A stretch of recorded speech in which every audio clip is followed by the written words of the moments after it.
being humble is actually pushing you further and further away from your desired reality.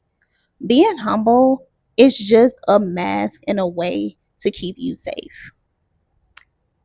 The people taught you that you're supposed to be humble, but why are they teaching you that you are supposed to dim your light? Ask yourself that question.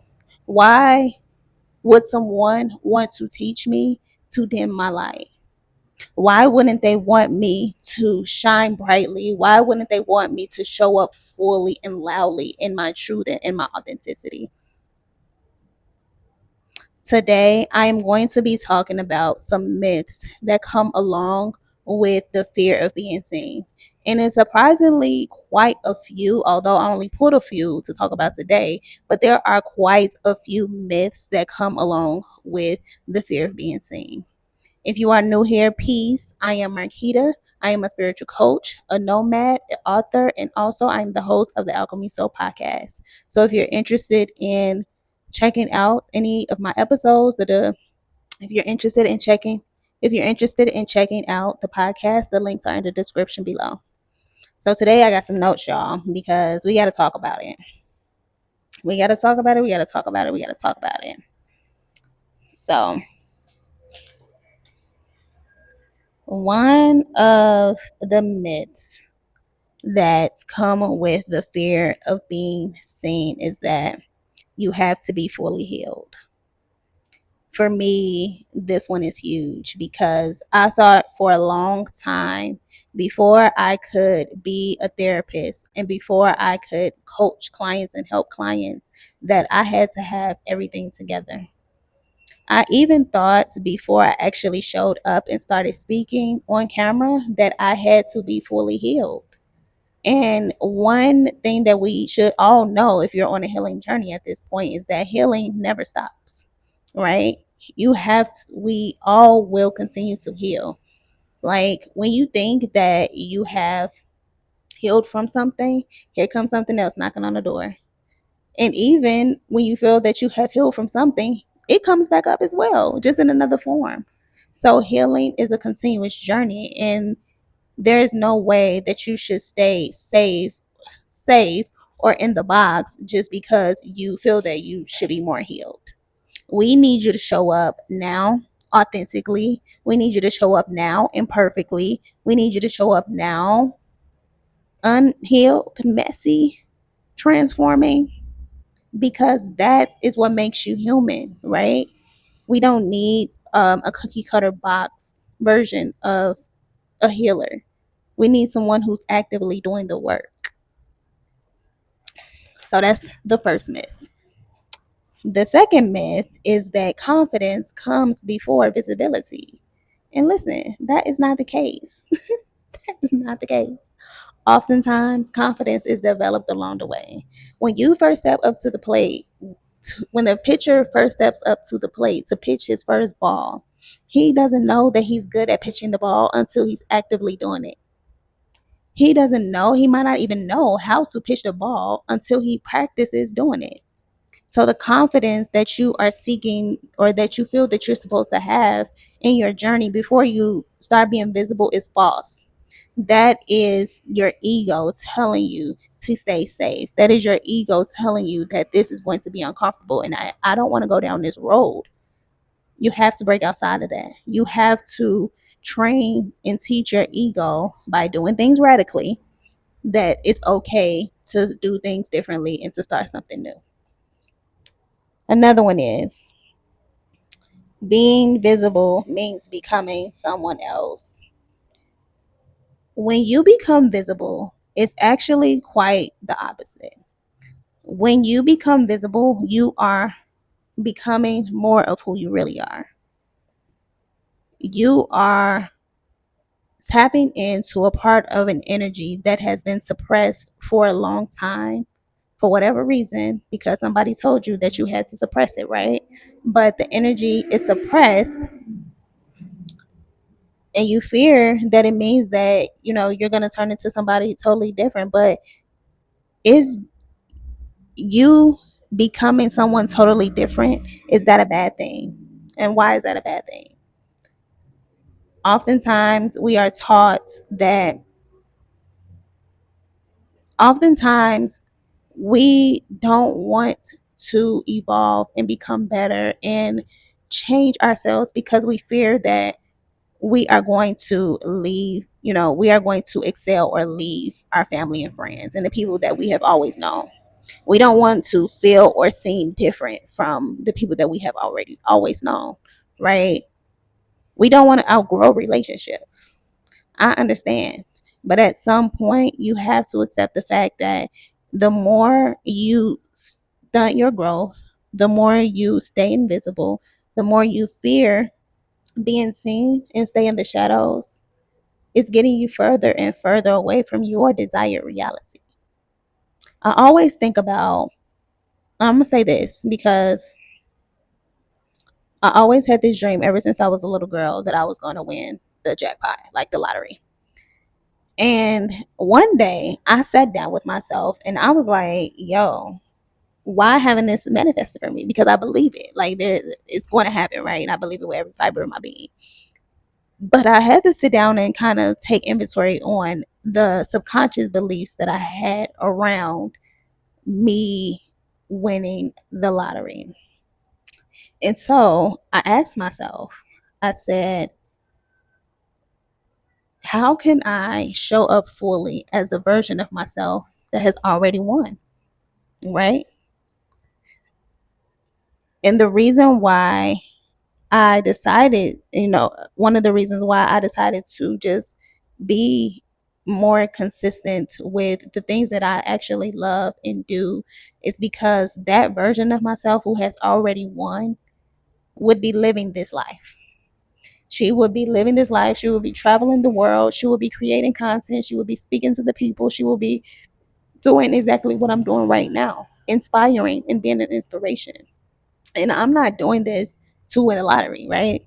I'm doing this because this is who I am and it is what I love to do. But the point behind it is that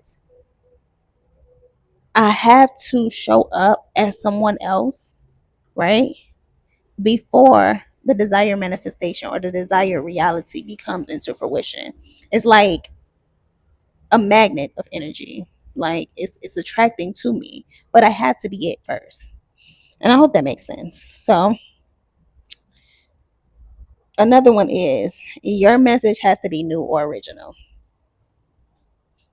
It's just it's just not the case.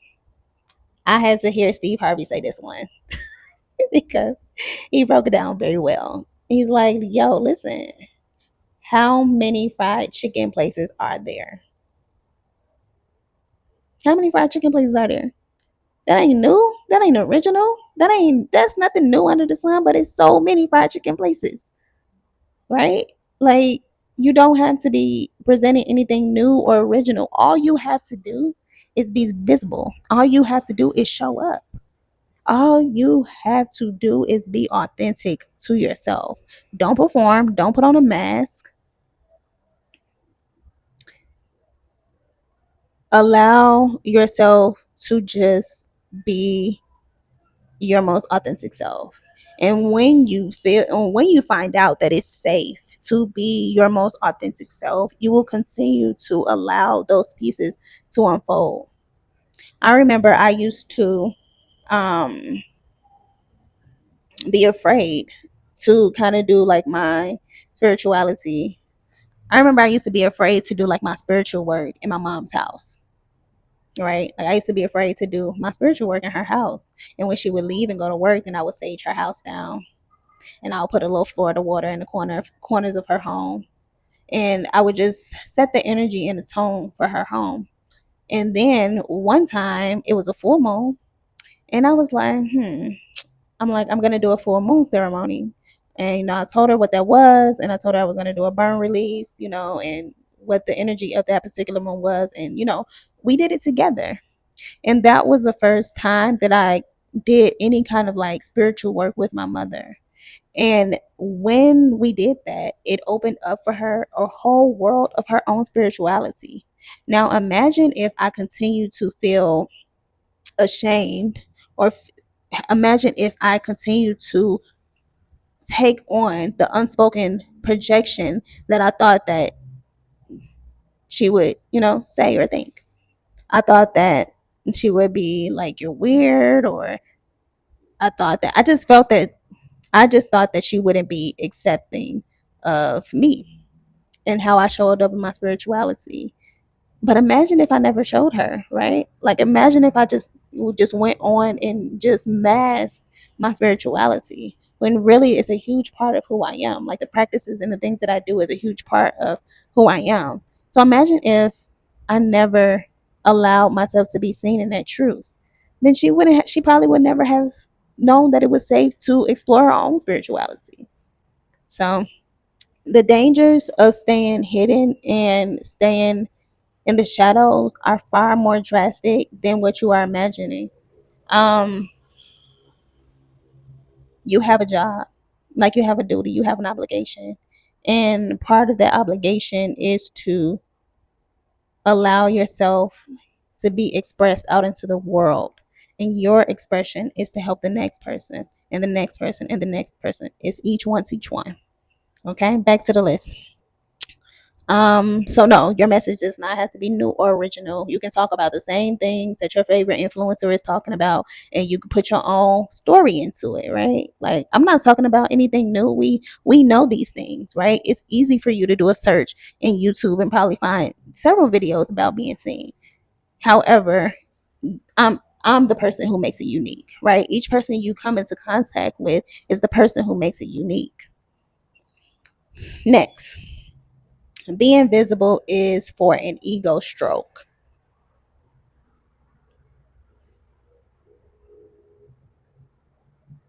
It's quite the opposite. The ego does not want to be seen. The ego is what's keeping you safe. The ego is what's keeping you hidden. Spirit, universal energy, your higher self, the higher version of you, your future self is waiting on you to be seen. It has nothing to do with your ego.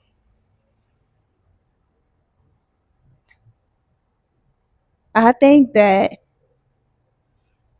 people who believe that those who are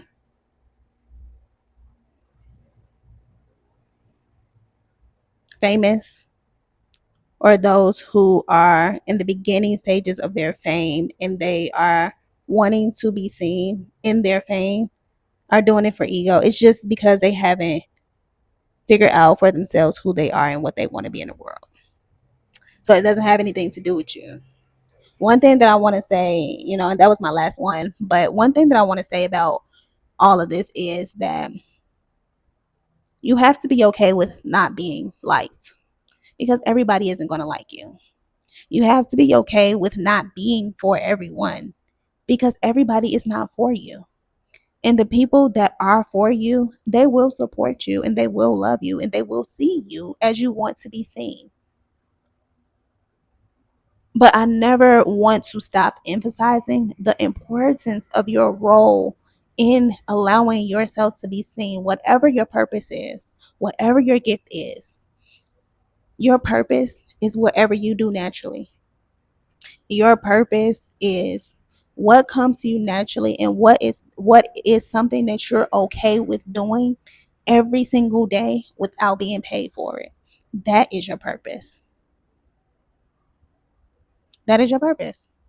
And so if you can just allow yourself to just show up in it, you might not have to show up in it every day, but I would say it's important for you to build a routine around it because the routine and the consistency that you build around allowing your gift, your purpose to be seen, that is the expectation of the energy. You know what I mean? Like, for example, I'm doing a 365-day daily challenge. So you can expect from me every single day to catch a video at some point throughout the day. Every day. The energy is waiting on you, right? Like if you create the energy around it, structured and routine, it's waiting for you to show up. If it's every Thursday, it's every Thursday. That energy is waiting on you. The people, the opportunities, the next connection is waiting on you. It's important. You are important. Your vision, your light, we need it. We need your light. Like we really do need your light. It takes some work. It takes some work. For those of you who have, never done any shadow work, for those of you who have never sat down and actually asked yourself, who taught me this? Who told me this? Where did this even come from? That's the work that you need to do in order to become more comfortable in being your authentic self.